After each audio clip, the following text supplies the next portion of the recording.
자, 이제 오늘 말씀은요, 우리가 지난 10주 동안 우리 비유 말씀을 통해서 이제 구원의 원리들, 구속사적인 말씀을 계속해서 여러분이 말씀을 나눴습니다. 이 구원의 주체가 누구인지, 어떻게 이 말씀들이 우리 삶에 구원의 원리들이 떨어지는지에 대한 말씀을 나눴다면, 이제 오늘부터는 그야말로 산다, 삶에 대한 이야기들을 적용해서 말씀을 나누도록 하겠습니다.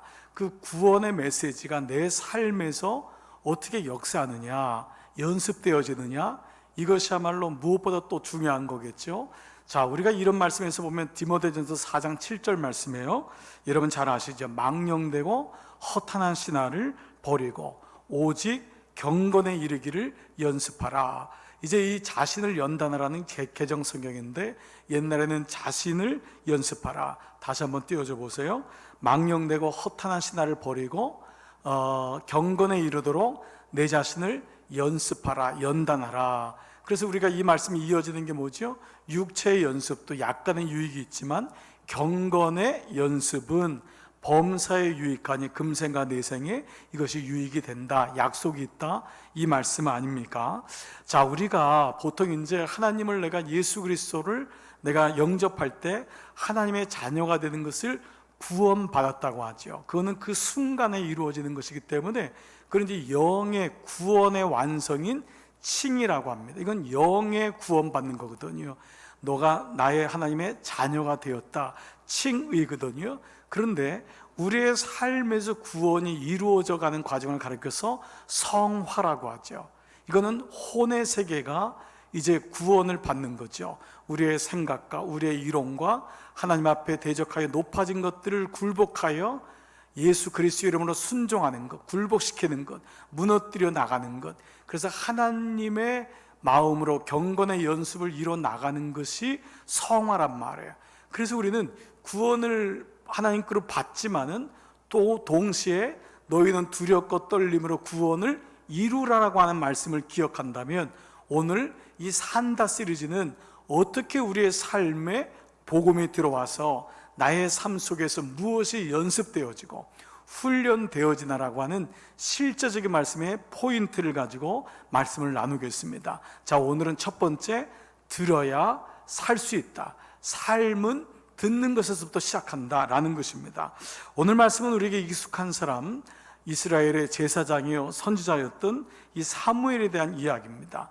2장에 나오는 1장은 사무엘의 어머니, 부모님이 누구든지, 2장은 사무엘이 하나님께 드려졌던 스토리가 있다면은, 본격적인 말씀은 오늘 사무엘에 대한 이야기인데요, 이 본문 내용이 뭐냐, 여러분 오늘 읽으셨을 때 이미 감지되셨겠지만, 한마디로 말하면 사무엘은 듣는 자였다라는 것을 알 수가 있습니다. 보통 그 사람이 누구냐 한다면 그 사람의 업적이라든지 그 사람의 영향력, 이런 것을 우리가 주로 얘기하잖아요. 근데 사무엘에 대한 첫 번째 메시지가 뭐냐?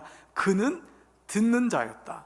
자, 이것이 오늘 계속해서 하나님이 사무엘을 3번이나 부르는 이 과정에서 일어납니다. 자, 이 말씀을 떠오르면서, 듣는다는 말씀을 떠오를 때에 아마 여러분은 이 로마인 교회에 보냈던 사도 바울의 메시지를 기억할 것입니다. 무엇이죠? 그러므로 들음은, 믿음은 어디서요? 들음에서 나고, 믿음은 들음에서 나고, 그 들음은 그리스도의 말씀으로 말미암느니라. 근데 여러분 이 말씀을 가만히 잘 보세요. 자, 이 말씀, 믿음은 들음에서 난다. 그런데 이 말씀은 뭐가 전제로 좀 깔려있는 듯한 느낌이 있죠? 지금 듣지 않고 있다는 거예요. 믿음은 분명히 들음에서 나는데 지금 로마인 교회에 어떤 문제가 있냐? 너희가 듣지 않는구나. 그리고 그 들음은 그리스도의 복음으로 말미암는데, 지금 로마 사람들은 로마의 문화, 경제, 정치, 여기에 빠져 있는 거예요. 복음을 듣지 않는 거예요. 세상의 스토리, 세상의 정보문은 다 듣고 있지만 정작 그리스도의 복음을 듣지 않는다라고 하는 이 바울의 아비의 마음이 깔려있는 것이 이 전제라고 할 수 있다는 것입니다. 자, 우리가 이런 의미에서 본다면 신앙생활을 잘한다는 게 뭘까요? 우리는 이미 알고 있죠? 잘 듣는 것이라는 것을 알게 됩니다. 신앙생활 잘한다는 것, 이거는 듣는 거예요. 잘 듣는 것, 즉 듣기 연습이 잘 된 사람을 향해서 그는 신앙인이라고 하는 것입니다. 신앙의 훈련받고 그가 믿음의 어미와 아비가 됐다는 것은 잘 들어주는 사람이에요. 듣는 훈련이 돼 있는 사람이에요. 이러한 의미에서 교회는요, 학교라고 말씀드렸죠. 신앙생활은 교회에 사는 게 아니라 삶에 사는 거예요. 교회에서 뭐 하죠? 연습하고 훈련해서 그 원리를 가지고 세상에 나가서 사는 거거든요. 그러면 오늘 여러분들이 말씀을 통해 오늘 원리를 꼭 붙잡으셔야 되는 거예요. 이 원리를 교회에서 배워서 여러분들이 성전문을 열고 예배를 끝나고 살아가는 그 가정과 직장과 세상에서 그 삶을 가지고 살아가는 것, 신앙생활하는 것을 의미한다 할 수 있습니다. 사실 이 듣는 것이 중요하다, 잘 듣는 것이 신앙생활 잘하는 것이다, 이게 이제 어렵지 않은 것은요, 일전에 8천여 명의 이 부모님들을 상대로 해서 설문조사를 한 적이 있습니다. 여러분들의 자식들이 어떤 자식이 되어주기를 바라는가 라고 했는데 뭐 여러 가지가 나왔겠죠. 건강하기 원합니다, 아이가 좋은 직장 갖기 원합니다, 믿음 갖기 원합니다, 여러 가지가 나왔는데 그 1번이 뭐냐면 부모의 말을 잘 듣는 자녀, 이게 1번이에요. 대학도, 직장도, 건강도, 결혼도, 이건 다 그 다음이었어요. 가장 원하는 게 어떤 자식이 되어주길 원하느냐? 부모의 말을 듣는 자 되기를 원합니다. 그리고 역으로 물어봤어요. 그럼 어떤 자녀가 제일 여러분에게 힘든 자녀입니까? 아쉬운 자녀입니까? 1번이 뭐였을까요? 부모의 말을 듣지 않는 자녀. 부모의 말을 그냥 귓잔등으로 듣는 아이, 듣는 척하지만 안 듣는 아이, 이게 제일 힘든 자녀라는 거예요. 아내들에게 물었습니다. 남편이 당신에게 어떻게 해주기를 원하는가? 여러 가지가 나왔겠죠. 1번 집 사주세요, 2번 돈 많이 주세요, 많이 나왔겠죠. 여러분 아멘 안 하시네요. 자, 그런데 1번이 뭐냐? 내 얘기를 잘 들어주는 남편. 남편들이요, 여러분 아내들이 제일 원하는 1번이 내 얘기를 잘 들어줬으면 좋겠다. 물론 여러분의 아내 중에 안 그런 분도 있을 거예요. 그러나 보편적으로는 1번이 그렇다는 거예요. 자, 그러면 우리가 결론이 뭐냐? 문제가 뭐지요? 듣지 않는 게 제일 큰 문제다. 그러면 소원이 뭐지요? 잘 들어주는 것. 우리가 이 설문조사를 통해 보는 일반적인 관점도 뭐지요? 듣는 거 하나만 잘해도 인생의 대부분의 문제가 해결이 있고 무언가 움직이는 게 보인다는 것을 알 수 있습니다. 자, 이런 가운데 오늘 본문에 여러분들이 잘 아는 이 사무엘과 함께 등장하는 사람이 있습니다. 바로 당시의 제사장인 엘리입니다. 그런데 이 엘리의 상태가 오늘 좀 심각해요. 좀 좋지 않아요. 자, 3장 1절 같이 한번 읽겠습니다. 시작. 아이 사무엘이 엘리 앞에서 여호와를 섬길 때에는 여호와의 말씀이 희귀하여 이상이 흔히 보이지 않았다. 자, 엘리 때의 여호와의 말씀이 희귀하여, 말씀이 희귀해서 이상이, 비전이, 하나님이 잘 보이지 않는 거예요. 말씀이 없어진 시대를 지금 엘리 때에 겪고 있는 거예요. 자, 그런데 오늘 이 듣는 것에 대한 말씀의 포인트를 맞춘다면 이 엘리의 영적 상태가 어떠냐? 2가지로 말씀드릴 수 있는데, 첫 번째, 하나님의 음성이 안 들린다는 거예요. 그때 말씀이 희귀하여, 하나님 말씀이 잘 안 들리는 거예요. 엘리가 안 듣고 있는지 아니면 하나님 말씀이 안 들리는지. 그래서 여기 말씀 보면 3장 2절에 엘리의 눈이 점점 어두워 가서 잘 보지 못하는 그때에, 물론 이때는요 엘리가 굉장히 고령, 나이가 많이 들었을 때이지만 이 말씀의 사무엘의 앞뒤를 문맥을 보면은 바로 엘리가 영적으로 눈이 어두워졌던 때입니다. 분별이 안 되는 거예요. 지금 나라가 기울어지고 자식들이 망하고 있는데 이 엘리는 거기에 대해서 전혀 감지를 못하는 영적으로 무지한 자예요. 첫 번째, 하나님의 음성을 안 듣고 있어요. 2번째, 엘리의 상태가 어떠냐? 그는 가까운 배우자나 부모, 자식, 친구들조차의 얘기도 안 듣고 있어요. 즉 소통이 없다는 것을 말씀합니다. 바로 전장 2장에 보면은요 이 엘리의 2 아들이 나오는데 놀랍게도 제사장이에요. 근데 거기에 대해서 소개하는 게 그들은 불량자라, 이런 말이 나와요. 불량자란 말은 뭐냐면 그 당시 있었던 그 바알의 자식들이다, 이 말이에요. 제사장인데 바알의 자식인 거예요.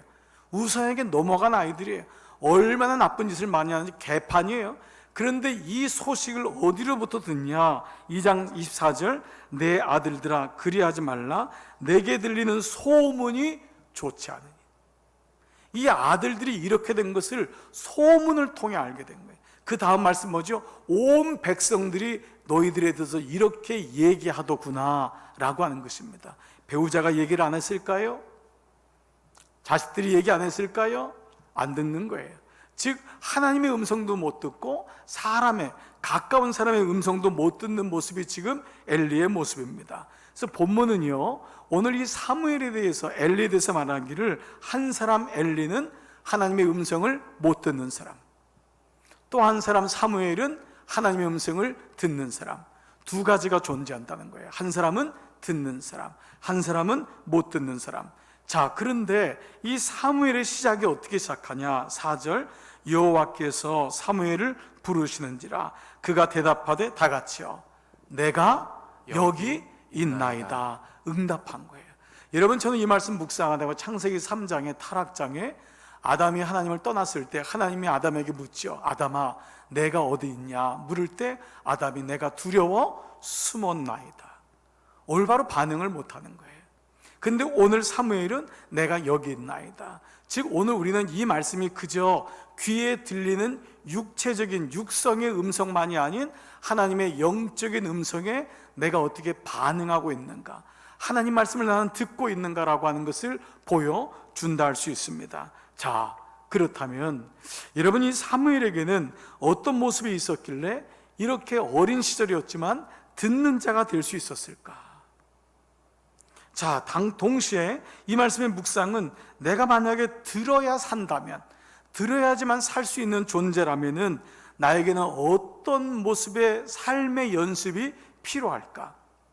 역으로 말하면 나는 지금 내가 만약 못 듣는 자라면은, 안 듣는 자라면 무엇이 나로 하여금 안 들리고 있을까? 여러분, 하나님은 끊임없이 말씀하시는 분이잖아요. 그분은 말씀이에요. 그러면 우리는 당연히 듣는 자라고 하는 도식이 형성되는데, 놀랍게도 슬프게도 안타깝게도 많은 그리스도인들이 하나님의 음성을 듣지 못한 채로 살아가고 있음이에요. 오늘 엘리가 제사장이었는데도 바로 그런 모습이었음을 보게 되죠. 오늘 세 가지로 말씀을, 이 본문 속에서 세 가지의 하나님 주시는 음성을 붙잡고 훈련과 연습을 해보겠습니다. 첫 번째, 못 듣는 나를 위해, 아니 때로는 안 듣고 있는 나를 위해서 가장 먼저 필요한 훈련은, 여러분 같이 한번 읽겠습니다. 뭐죠? 상대를 존중하는 훈련입니다. 상대를 존중하는 훈련. 자, 왜 못 들을까요? 왜 안 들을까요? 이유는 한 가지입니다. 내가 교만하기 때문입니다. 안 들리는 거예요. 교만이라고 하는 단어는 그 삶의 중심에 나밖에 없는 거예요. 그래서 엘리는 하나님의 음성도 못 듣고 사람의 음성도 못 들어요. 한참 자식의 문제도 다른 소문으로 다른 사람에게 들을 수밖에 없는 영적 소통, 인적 소통이 다 막혀있는 모습이 지금 엘리의 모습입니다. 교만이라는 것은 상대가 인정이 안 되는 거예요. 자기 똑똑함에. 저는 때로요, 우리나라 사람들이 정치에 대한 얘기를 너무 많이 한다고 생각해요. 우리 남자들은 거의 다 대통령 수준이에요. 다 나라의 대통령이에요. 모르는 게 없어요. 근데 현실적으로 가정도 잘 못 다스려요. 정치에 대해서 우리가 비판을 하거나 이런 걸 하지 말자고 하는 것이 아니라, 우리 사이에 남에 대한 얘기는 쉽게 하지만 정작 내 실력은 없는 내 모습을 많이 보게 됩니다. 그래서 아이도 키워보니까 남에게 할 게 없고, 장사도 내가 해보니까 남의 집 장사 가지고 할 얘기가 없더라 깨닫게 되는 것입니다. 오늘 사무엘의 모습을 통해서 어떤 모습이 사무엘에게 있길래 사무엘은 상대를 존중하는 마음이라는 것이 있었을까? 오늘 4절부터 5절인데요, 같이 한번 읽습니다. 시작. 그가 대답하되 내가 있나이다 하고 엘리에게로 달려가서 이르되 당신이 나를 부르셨기로 내가 여기 있나이다. 자, 여러분 여기 포인트가 뭐죠? 엘리에게로 달려가서. 자, 여러분 이 말씀에서 주는 메시지가 있습니다. 보통 엘리가 이렇게 못 듣는 사람이라면, 하나님의 음성도 못 듣고 사람의 음성도 못 듣는다라면 엘리에게 가면 안 됩니다. 거기 제사장이 엘리만 있는 게 아니에요. 다른 사람에게 갈 수 있어요. 그런데 오늘 사무엘은 엘리에게만 달려가요. 잘못 찾아간 걸까요?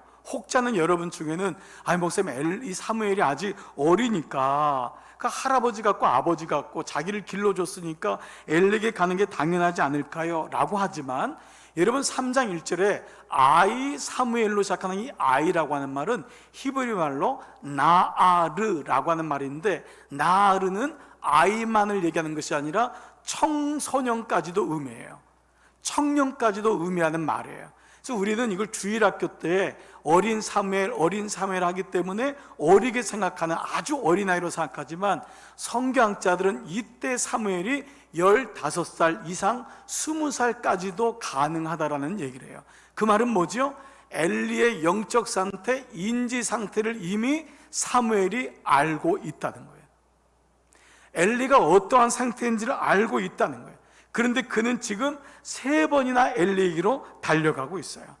보세요. 5절에 달려갑니다. 6절에 갑니다. 8절에 가요. 자, 이게 뭘 의미할까요? 이런 사무엘의 모습은 우리에게 듣는 자 혹은 순종이라는 것에 대해서 아주 중요한 원리, 단서를 제공합니다. 바로 이것입니다.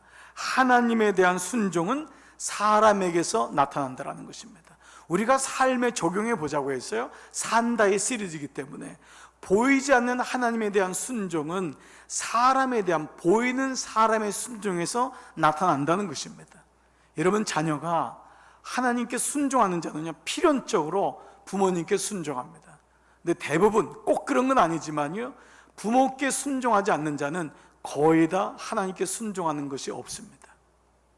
하나님께 순종하는 자는 가만 보면 모든 사람에게 순종의 마음을 갖습니다.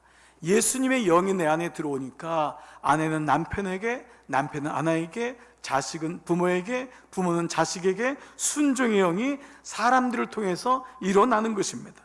순종할 만하니까, 내 생각에 그게 옳으니까 순종하는 것이 아닙니다. 순종은 그냥 순종하는 거예요.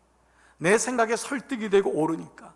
부모가 자녀에게 어떤 얘기를 하면은요, 꼭 토를 다는 자식이 있습니다. 참 부모가 힘들어요. 너무 안타까워요. 니도 자식 낳아봐라. 그런 마음이 정말 굴뚝같이 올라와요. 그런데 자녀가 순종하면 부모의 말씀이 지금 당장은 자기 생각하고 좀 달라요. 무슨 말인지 잘 몰라요. 그러나 삼킵니다. 그게 순종이에요. 일단 삼키고 나면은 깨달아져요. 아, 부모님이, 아버지가 나에게 이런 얘기하는 것, 그 말씀이 양약이 되는 거예요. 어머니 얘기가 더 이상 잔소리가 되지 않는 거예요. 귀가 있다고 듣지 않죠. 너는 귀가 있는 거냐 없는 거냐. 그 말은 이 사람에 있는 이 인간의 육체의 귀가 아니라 영적인 귀, 이거를 의미하는 것 아니겠어요? 이런 사무엘을 보면은 더 이상 엘리는요, 이 사무엘을 어리다고 하지 않습니다.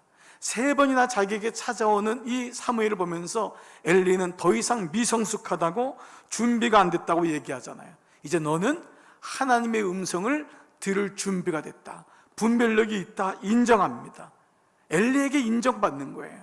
그리고 어떻게 29절에 뭐라고 하죠? 그가 너를 부르시거든 내가 말하기를 여호와의 말씀하옵소서 다 같이요 주의 종이 듣겠나이다. 이 사무엘을 향해서 주의 종이라고 얘기해요. 어린아이가 듣겠나이다가 아니에요. 엘리도 주의 종이고 사무엘도 주의 종이 되는 거예요. 그는 바로 이렇게 이 모습을 가지고 오늘 이 엘리의 사무엘의 모습에서 우리가 발견하는 첫 번째 원리를 보게 됩니다. 제가 목회를 하면서 깨닫게 되는 여러 가지가 있는데 그 중에 하나가 이 믿음이 좋은 분들의 특징이 있더라고요. 그게 바로 잘 듣는 분입니다. 여러분도 가만 주변을 보십시오. 믿음이 좋은 분들의 특징은 잘 듣는 분이에요. 말씀드린 대로 자녀가 믿음이 있으면요, 부모의 음성을 잘 들어요. 이건 거의 백발백중이에요. 부모도 마찬가지입니다. 부모도 믿음이 은혜의 눈을 뜨면 자녀를 윽박지르거나 명령하거나 자기의 방식으로 얘기하잖아요. 잘 들어요. 그의 견고한 진 때문에 아파하는 모습, 힘들어하는 모습이 보여지고 알게 되는 거예요. 부부간에도 마찬가지입니다. 부부가 은혜를 받으면은요, 그 부부끼리 서로 잘 들어줍니다. 함부로 하지 않아요. 함부로 명령하지 않아요. 무례하지 않아요. 잘 들어줘요. 신앙생활도 마찬가지입니다. 은혜를 아는 분을 가만히 보십시오. 교회 안에서도 부딪힘이 확실히 적어요. 부딪힌다는 게 그 사람이 내 마음에 안 든다는 거잖아요. 물론 이유가 있어요. 그러나 가만 보면은 사실 내 보챔이 굉장히 강해요.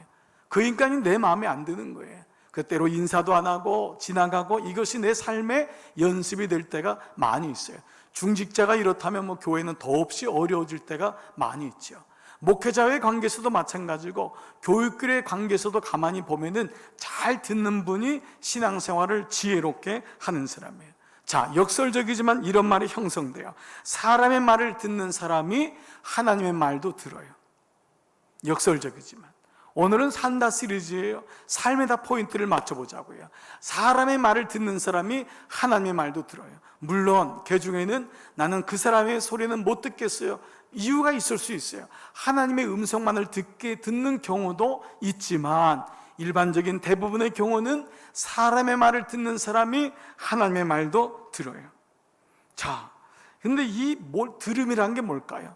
듣는다는 것은 그 사람 밑에 가야지 들을 수 있잖아요. 그 역설적으로 보면은 듣는다는 건 그 사람보다 좀 못해지는 것 같고 밑에 있는 것 같지만, 여기에 비밀이 있어요. 상대를 향한 존중을 하게 되면서 그 사람이 비로소 그 사람을 얻게 돼요. 여러분, 여기 비밀이 있더라고요. 그 사람이 존중 여김을 받으면서 그 사람이 자기의 마음을 그 사람에게 주고 자기의 속 얘기를 털어놓게 되는 거예요. 사람을 얻게 돼요. 그런데 역으로 말하면 잘 안 듣고 상대를 존중하지 않고 자기 마음대로 하고 자기 생각만을 얘기하게 되면 결국 사람을 잃게 돼요. 사람을 떠나가게 됩니다. 그 사람 주변에 가만 보면 아무도 없어요. 외로워요. 우리가 보통 이제 경영자, CEO들의 코칭 클래스라는 말인데 이런 말이 있습니다. 물건을 훔치면 도둑이 되지만 마음을 훔치면 리더가 된다. 리더들에게 제일 중요한 게 뭐냐? 그 사람의 마음, 표현이 좀 훔친다고 하는 면이지만 그 마음을 얻으라는 거예요. 그 마음을 얻기 위해서 그 사람의 얘기를 못 들어주냔 말이에요. 그 마음을 훔치란 말이야. 감동시켜보라는 거예요. 당신이 큰 회사의 CEO든지 아니면 작은 회사를 운영하는 중소기업의 사장이든지 아니면 조그만 식당을 운영하는 주인이든지 상관없이 당신이 사람의 마음을 얻으려고 훔치려고 그 사람을 위해 감동시키고 그 사람 밑에 내려가는 것, 애를 쓰는 마음이 없다면 어떻게 당신을 리더라고 할 수 있냐라는 거예요. 아무 순종도 없이, 아무 sacrifice, 희생도 없이 이루어지는 건 아무것도 없다는 거예요. 그래서 리더의 첫 번째 조건이 뭐냐? 존중과 감동의 훈련이라는 거예요. 그 사람을 존중해 주는 거예요. 나보다 못하기 때문에, 잘나기 때문에 아니에요.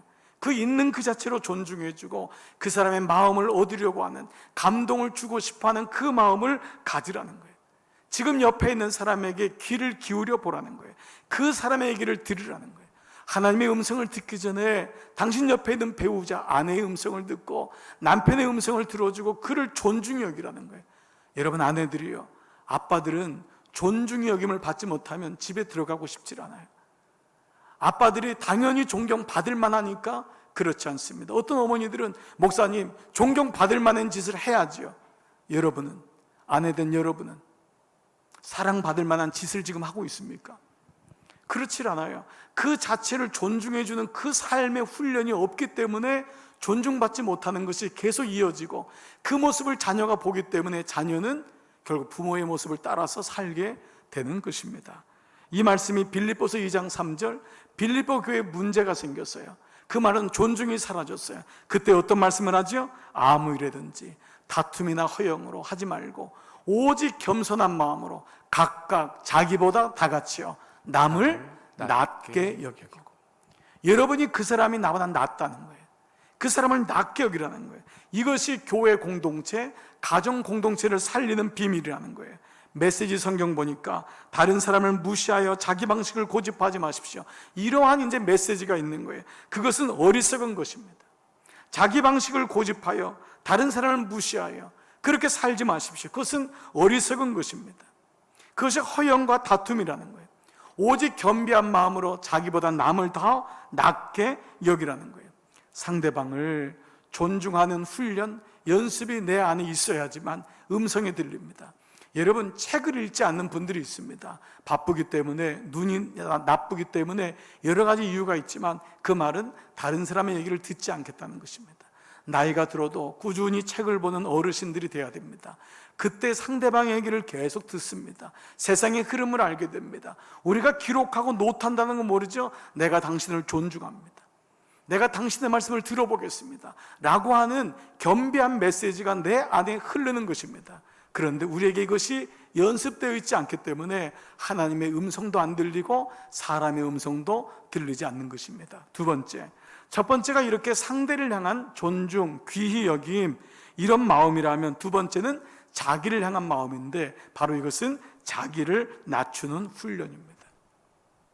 이것이 바로 들리게 하는, 살게 하는 두 번째 요소, 시크릿입니다. 오늘 본문의 어린 사무엘을 묵상하면서 여러분도 그랬겠지만 저도 어머니의 한나를 생각하지 않을 수 없습니다. 어머니 한나를 통해 온, 그래서 사무엘도 유명하지만 그의 어머니 한나는 모든 어머니와 아버지들에게 롤 모델입니다. 자, 아시는 대로, 그런데 한나는 아기를 갖지 못했어요. 너무너무 가슴 아픈 일이죠. 그 당시에는 여러분, 이 일은 그저 그냥 아이가 없구나, 이게 아닙니다. 여호와의 총에 들어가지 못하고, 이게 심지어 그렇게 율법으로 만들어 놓은 거예요. 아이를 낳지 못하는 게 그 여인의 문제만은 아니잖아요. 그런데 모든 여인에게 모든 책임을 전가시켜서 그 여인이 하나님의 기업을 잊지 못하는 죄인으로 만들어서 여호와의 총에, 예외에도 들어가지 못할 정도로 만들어 버린 거예요. 자, 그러니 이 여인의 마음이 어떻겠어요? 그런데 여기 대해서 사무엘상 1장 5절, 그러나 여호와께서 그에게 임신하지 못하게 하시니, 이 말씀을 읽다가 충돌이 되는 거예요. 뭐죠? 여인이 있는 이 현상도 지금 힘든데 이 현상을 만든 장본인이 누구냐? 성경은 그분이 하나님이라는 거예요. 하나님이 이 한나로 아이를 못 갖게 한 장본이라는 거예요. 보통 아이들이 아이를 못 가지면 부모가 어떻게 기도합니까? 하나님, 태를 열어주세요. 여시는 분이 하나님입니다. 근데 설마 하나님이 닫고 있다고 누가 생각을 하겠어요? 근데 오늘 말씀 뭐예요? 자명이에요. 여호와께서 그에게 임신하지 못하게 하는 분이라. 여기 놀라운 뜻이 있지 않나요? 여러분, 영화에 이런 말이 한번 회자된 게 있죠. 너는 다 계획이 있구나. 이런 말이 한참 회자된 적이 있습니다. 너는 다 계획이 있구나. 그렇다면 사람에게도 계획이 있다면 하나님은 도대체 어떤 계획을 가지고 이 당신의 딸에게 이런 아픔을 주시는 걸까? 그건 딱 한 가지였어요. 그녀를 낮추기 위함이었어요. 그녀를 낮추기 위함. 그래야지 높아지는 사건들이 일어나는 것을 하나님이 예비하심이라는 거예요. 아시는 대로 이 한나, 낮아진 여인을 통해 다윗, 메시아의 도래를 외치는 다윗 왕의 시대의 문을 여는 사무엘이 등장합니다. 그리고 그 사무엘은 이 어머니의 낮아지는 영성을 그대로 이어받아 평생 하나님 앞에 낮아지는 제사장의 삶을 살게 됩니다. 자, 낮아진다는 것. 그러나 우리는 이것이 얼마나 어려운지 알고 있어요. 낮아진다는 건 너무 힘들어요. 여러분 이미 경험해 보시고 있는 분 많고 경험하신 분들도 많을 거예요. 너무 비참해요. 때로 혼자 낮아지면 괜찮은데 옆에 사람하고 비교되면 그야말로 너무너무 어려워요. 예수님을 알지 못하는 사람이 그걸 가지고 깔볼 거봐, 그걸 가지고 하나님을 욕되게 하고 하나님 없이 여길 거봐 더 고통스럽고 어려워요. 하나님은 이런 한나에게 왜 이런 일을 줬을까요? 그 중에 그 공격하는 사람이 분인나라고 하는 그 둘째로 아기를 얻으려고 둘째 아내로 들어온 이 분인나가 보통 여자가 아닙니다. 정말 악한 여자입니다. 한나를 그냥 놔두질 않아요. 아니, 자기가 늦게 들어왔으면 아이 낳고 그 위에 있는 한나를 잘 섬겨주고 이해해주면 되는데 그냥 괴롭히는 거예요. 너무 힘들어요. 너무 어려운 거예요. 게다가 남편 엘가나는 그야말로 착하기만 해요. 한나의 이런 마음을 알아주는 사람이 아니에요. 그러니까 한나의 마음이 너무 괴로운데 오늘 성경 말씀에 한나가 이 괴로움을 가지고 어떻게 했을까? 어떻게 살았을까? 여기 또 포인트가 있더라고요. 오늘 1장 10절에 한나가 마음이 괴로워. 이게 지금 한나에게 보여주는 문제 아닙니까? 근데 그 다음 말씀이 한나가 선택한 거예요. 그 말씀이 뭐죠? 다 같이요. 그 다음 뭐죠? 여러분? 그 말씀이 여호와께 기도하고 통곡하며. 여호와께 기도하며 통곡하며. 이것이 한나가 선택한 거예요. 이 기도하며 통곡한다는 것은 그 자체로 낮아지는 거예요. 엎드려지는 거예요. 마음이 괴로워서. 이거는 누구든지 당한 상황이에요.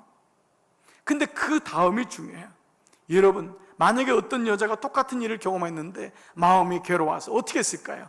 분인 나에게 보복하더라, 엘가 나를 보복하더라, 아니면 그 마음 공허한 것을 채우려고 다른 짓을 했더라. 여러 가지가 있을 수 있어요. 그러나 한나가 선택한 건 뭐예요? 아예 더 낮아지기를 결정해요. 그것이 바로 기도하고 통곡하며.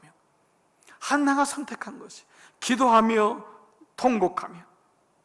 그런데 놀랍게 이를 통해 한나는 하나님의 음성을 듣고 응답을 받습니다. 1장 18절, 얼굴에 다시는 근심 빛이 없더라. 참 놀라운 말씀이에요.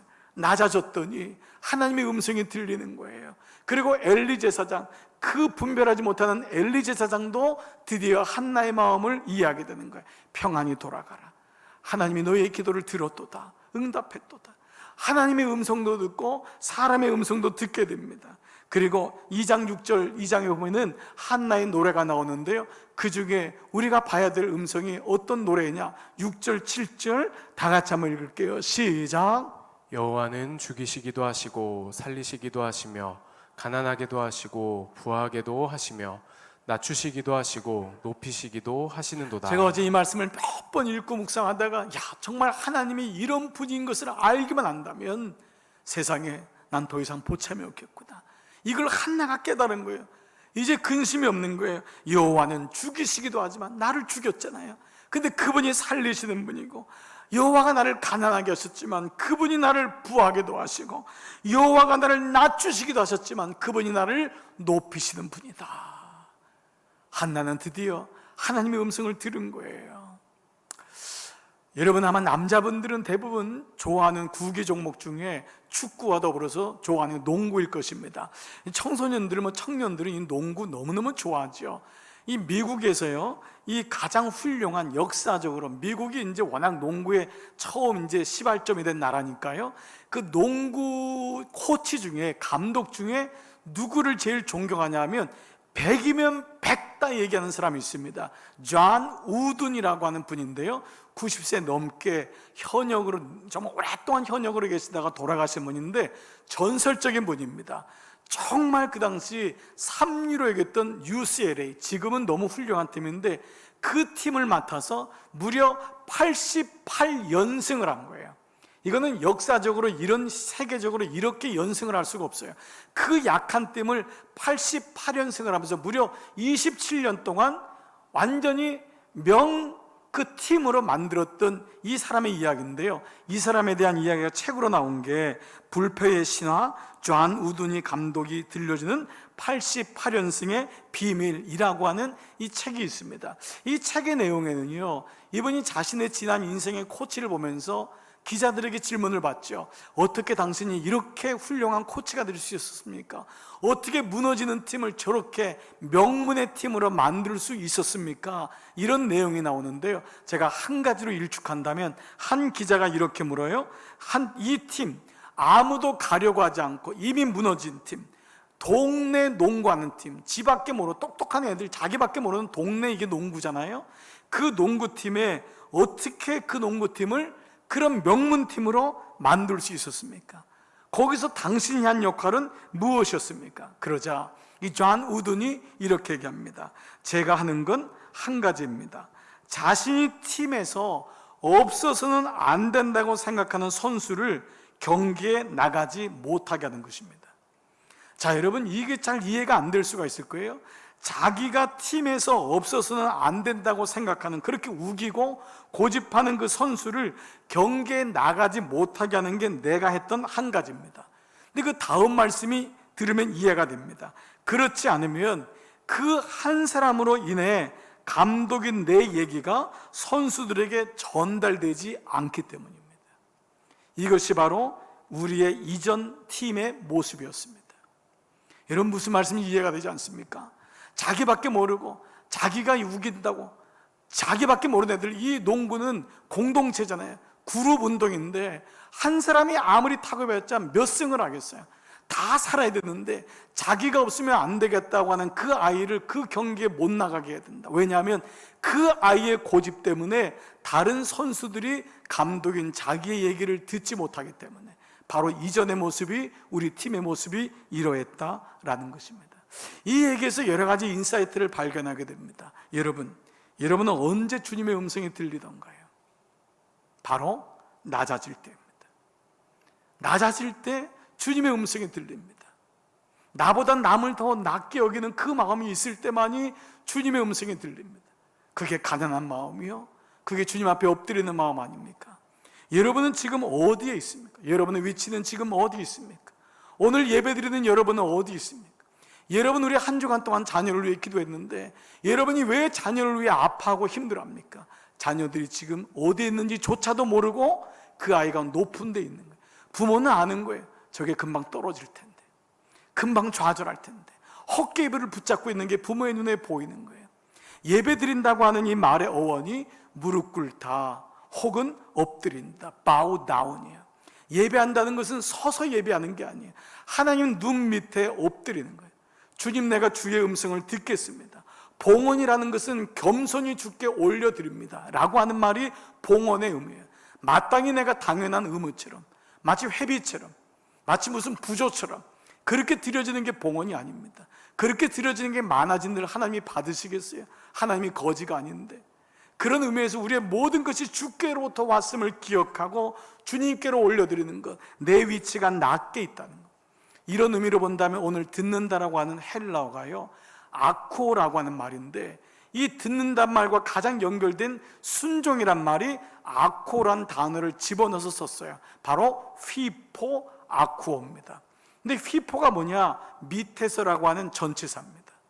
순종이 뭐냐? 밑에서 듣는 게 순종이에요. 밑에서 듣는 것. 순종은 비굴한 것, 이런 거 아니에요. 힘이 없다고 여기는 것, 이게 아니에요. 내가 밑에서 듣는 것, 하나님의 음성을 밑에서 듣는 것, 아버지 어머니의 얘기를 밑에서 듣는 것, 그 사람의 얘기를 내가 듣는 것, 밑에서 그 마음으로 듣는 것, 이것이 휘포 아쿠어. 여러분, 두 번째 말씀, 자기를 낮추는 연습하는 것, 이것이 우리에게 듣는 놀라운 사는 역사가 있을 줄 믿습니다. 세 번째, 그렇다면 첫 번째는 상대를 향해, 두 번째는 나를 향해, 세 번째는 환경에 대한 말씀인데 바로 잡음을 없애는 훈련입니다. 이 땅 카르디아는 너무너무 많은 소리가 있죠. 위정자로부터 백성들까지 수많은 소리 속에 있습니다. 여러분이 아마 예배를 끝나는 동시에 TV를 틀 것일지 몰라요.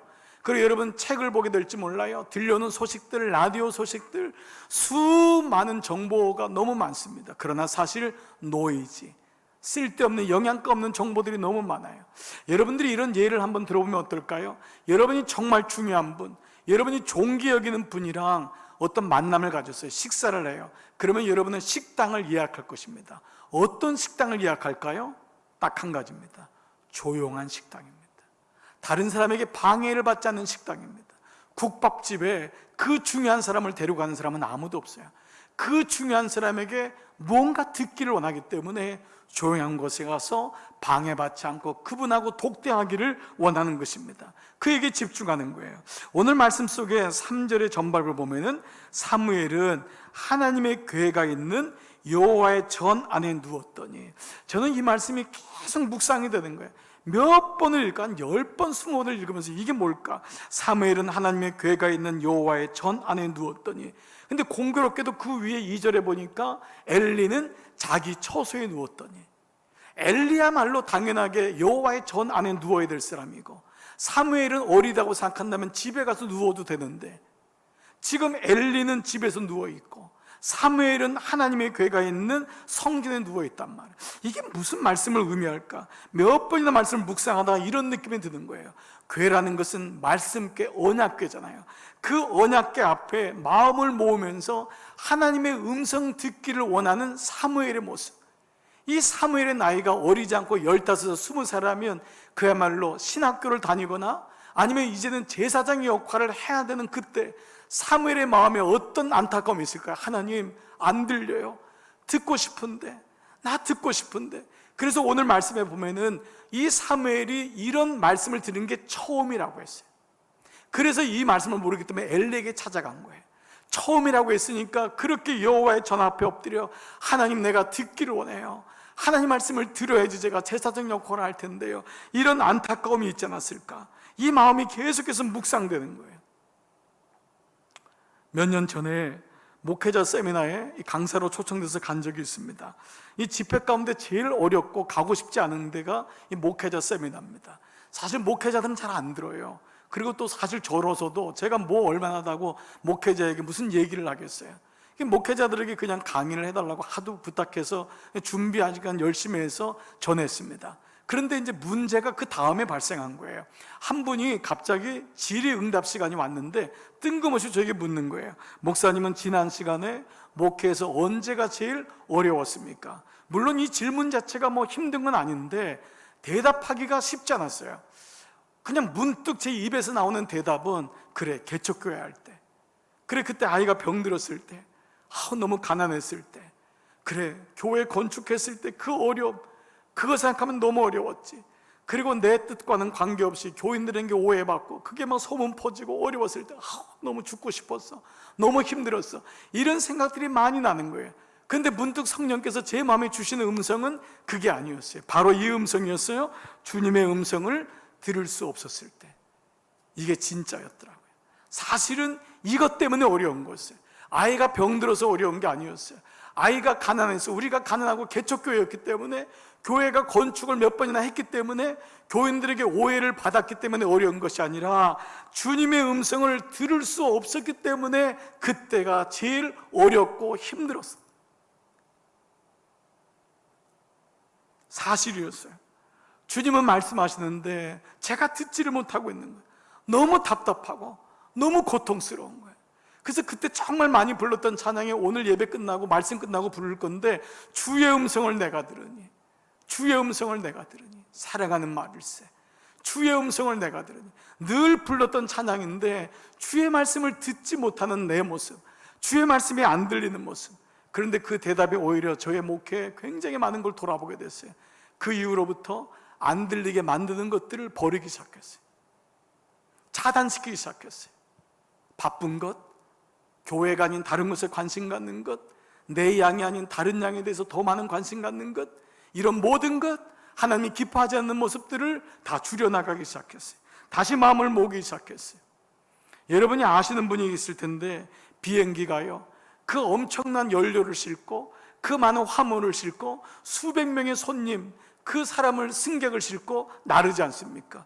저게 정말 나를까? 저 육중한 수천 톤의 비행기가 나릅니다. 이륙을 하는 거예요. 그런데 비행기는 언제든지 문제가 생길 확률이 높습니다. 그런데 문제가 생겼을 때 기장이 첫 번째 해야 될 게 있습니다. 그것은 바로 연료를 다 버리는 것입니다. 태평양이든 대서양이든 동해든 서해든 바닷가의 모든 연료를 아낌없이 버려야 됩니다. 연료의 이 무게라는 건 상상을 초월하는데, 이게 무슨 말이냐? 비행기가 이륙할 때의 무게와 착륙할 때의 무게의 중량이 다르기 때문에 연료를 실끄른 채로 착륙을 하면은 비행기는 완전히 박살난다는 것입니다. 비행기를 최대한 가볍게 하기 위해서 그 아까운 연료를 아낌없이 버려야지만이 안전하게 착륙이 되는 것입니다. 우리의 삶에도 적용이 됩니다. 무게를 줄이는 것입니다. 삶을 단순하는 것입니다. 왜 내가 듣지 못할까? 너무 복잡한 거예요. 너무 많은 스케줄이 있는 거예요. 너무 많은 사람들을 만나는 거예요. 그러다 보니까 주님의 음성이 들리지 않아요. 여러분이 잘 아는 인도의 고아의 어머니, 성녀라고 불렸던 테레사 수녀가 있습니다. 그 테레사 수녀, 그 수많은 고아들을 먹이고 그 바쁘잖아요. 그때 한 분이 이렇게 물었어요. 수녀님은 이 바쁜 가운데서도 어떻게 하나님의 음성을 늘 들을 수 있나요? 그분이 서슴없이 이렇게 얘기했습니다. 삶의 소음을 줄이십시오. 그리고 말씀으로 가득 채우십시오. 하나님의 음성을 들을 수 있는 유일한 비밀을 테레사 수녀는 삶의 소음을 줄이라는 거예요. 잡동사니 정보를 너무 많이 알고 있고 듣는 사람은 하나님 말씀을 들을 수가 없습니다. 제가 이런 말씀 드렸죠. 부족하지만 제가 우리 목자로, 교사로 여러분에게 섰고 여러분을 섬긴다면 여러분은 저에게 나오는 메시지 하나 받는 것도 바쁘셔야 됩니다. 그런데 널려 있는 게 유튜브 메시지라고 이것저것 다 듣습니다. 저는 오늘날 한국교회 위기 중에 이 유튜브 시대가 된 것 중에 하나가 뭐냐 하면 귀가 제대로 열리지 않습니다. 듣는 건 많은데 그 말씀에 순종하지 않습니다. 얼마나 편합니까? 뜨는데 계속해서 뜨니까 오늘은 이 사람 저 사람 하루에도 수명 수십 명의 목사들의 얘기를 다 듣습니다. 그건 듣는 게 아닙니다. 정작 들어야 될 메시지조차도 잃어버릴 때가 많이 있습니다. 얼마나 많은 정치적인 메시지들, 세상의 음식에 대한 메시지, 건강에 대한 메시지 쏟아져 들어옵니까? 정작 하나님의 음성은 듣지 못하는 기머거리가 되는 것입니다. 기억하십시오. 삶의 소음을 줄이십시오. 그리고 말씀으로 가득 채우십시오. 오늘 말씀을 마치겠습니다. 제가 집회 갔다가 만난 한 장로님의 얘기가 늘 제 마음속에 오랫동안 기억나는 분이 있습니다. 보통 이제 집회 가면은 장로님들이랑 식사하면은 묻는 게, 제가 꼭 묻는 게, 장로님은, 권사님은 어떻게 예수님 만나셨나요? 근데 제가 이 얘기를 묻는 게 대부분이 사연이 있어요. 스토리가 있어요. 이 장로님은요, 젊은 시절 집을 가출한 분이에요. 근데 공교롭게도 아버지가 목사님이셨습니다. 아버지가 중년의 나이에 주님께 부르심 받아서 목회를 했는데 그 목회가 얼마나 힘들겠어요. 거기다 시골에다가 개척교회에다가 너무 사는 게 힘든 거예요. 이 장로님 말씀으로 말하면 구질구질하게 사는 게 너무 싫어서. 그리고 아버지 매일마다 교인들에게 어머니 남의 집 가서 밥 해주고, 그 개척교회 얼마나 어렵겠어요. 이사 가는 데 가서 도와주고, 도배한다고 하면 도와주고, 그래도 안 나오는 거예요. 그런 모습이 꼴보기 싫어서 20살 되자마자 집을 가출해 도시로 가버렸어요. 그리고 연락을 끊었습니다. 어머니가 연락처를 알고 얘기하지만 절대 자기가 먼저 연락 안 해요. 그러니까 아버지 엄마의 마음속에 피눈물이 나는 거예요. 얼마나 기도를 많이 하겠어요. 사실 상처도 많았대요. 사남매인데 아버지가 작은 교회 가니까, 시골 교회 가니까 4명을 데려가지 못하니까 자기를 놔두고 3명만 데려갔대요. 나중에 6개월이 지난 다음에 자기를 데려가는 이런 상처도 있었던 거예요. 그러니 너무 마음에 상처가 심하니까 집을 나가버린 거예요. 그래 나가서요, 도시에서 예수 안 믿는 처자를 만나서 결혼한 거예요. 마음속에 늘 짐이 있죠. 이건 아닌데. 그렇지만은 어떻게? 나는 싫어. 예수님도 싫고 하나님도 싫고 아버지도 싫고. 그런 가운데 어머니에게 한 날 연락이 왔어요. 10년이 지난 다음에 아버지가 혀암, 설암이 걸렸다는 거예요. 목사가 혀에 암이 걸리니까 차라리 절단을 해야 되는데 이미 너무 많이 퍼져가지고 대부분을 다 뿌리까지 잘라내야 되는데 수술 날짜가 잡혔으니까 너 아버지 마지막으로 얘기 들을 수 있는 기회일지 모른다. 한번 올 수 있냐? 그것까지 어떻게 모른 체 하겠어요. 그래서 찾아간 날이 수술 받는 날이었대요. 자기 아내를 데리고, 그 아내도 며느리도 처음 보는 날이에요, 아버지에게. 그리고 아버지를 만나니까 이 목사님이 그냥 얼마나 감동이 되고 그냥 말없이 우는 거지요.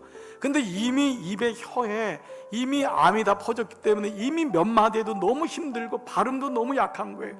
그리고 이제 수술이 끝나면 완전히 혀는 절제되어서 말을 못합니다. 의사가 말하는 거예요. 이게 아버지하고 마지막 대화 시간입니다. 근데 아버지가 가족들을 다 내보내더지만 아들하고 며느리만 둘인데 손을 꼭 잡고 그 더듬으면서 그 무슨 말인지도 못 알아듣는 말로 아들에게 한마디를 하는 거예요. 아들, 돌아와. 돌아와. 그리고 며느리의 손을 꼭 잡고, 며느리 처음 보는 며느리예요. 며느라, 꼭 예수님 믿어. 놀랍게도 그 병동에, 병실에 정말 그 장로님의 말씀을 따르면 압도할 수밖에 없는, 압도당하는 성령의 은혜가 너무 찼던 거예요. 그 말씀을 거부하는 자식이 어디 있어요? 마지막 부모가, 아버지가 자기 줄 수 있는 말이 아들 돌아와. 그 음성이 비로소 들리더래요. 그때 들리더래요. 그 며느리가 나가면서 여보, 우리가 너무한 것 같아. 당신 예수 믿고 아버지 목사님 아들인 거 내가 아는데 우리 예수님 믿자. 다시 돌아가자. 그것이 그분이 30살 넘게 돼서 아버지께로 돌아가는 시간이 되었던 거예요. 사랑하는 여러분, 들어야지 사는 거예요. 안 들리면 죽습니다. 그런데 내 안에 교만이 있고 내 안에 자기를 쳐서 복종시키지 못하니까 사람의 음성도 안 들리고 하나님의 음성도 안 들리고 너무 세상에 소음이 많으니까 하나님의 그 세미한 음성을 듣지 못합니다. 오늘 이 예배를 드리는 여러분, 저는 여러분에게 이미 하나님이 계속 말씀하시는 줄 믿습니다.